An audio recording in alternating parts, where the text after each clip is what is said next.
Around 40 to 60 kilometres to the southwest seem to be the front lines in the defence of Erbil. They are where the airstrikes took place last night, just before 8 p.m, attacking that 7-car convoy.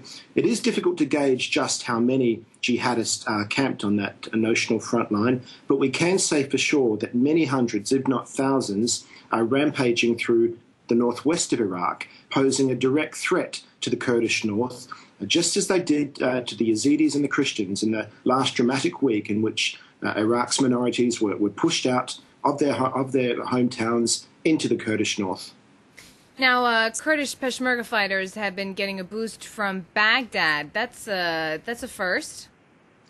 It is a first. It's almost the my enemy's enemy is my friend mantra. The central Iraqi state are no friends of the Kurds, certainly not in the last couple of months, where the Kurds have done all they can to remove themselves from the political dynamic in Baghdad. But I think there is a collective interest in stopping ISIS in its tracks now. That's very much why the Kurds have been reaching out to Baghdad, and even more so to the US, who are providing what they desperately need, power, that air cover to stop ISIS in its tracks.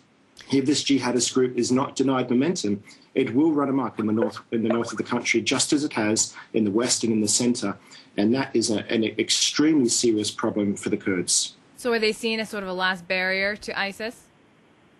Yeah, in many ways that is the case. The minorities certainly couldn't defend themselves. The Iraqi military simply cut and run at the first sign of ISIS back in June.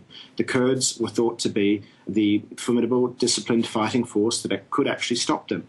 But it has been shown in the last week or so that ISIS does have a lot of heavy weaponry. The Kurds have been outgunned. As capable as they are, as determined as they are to stop them in Erbil, they still need the firepower to be able to do so.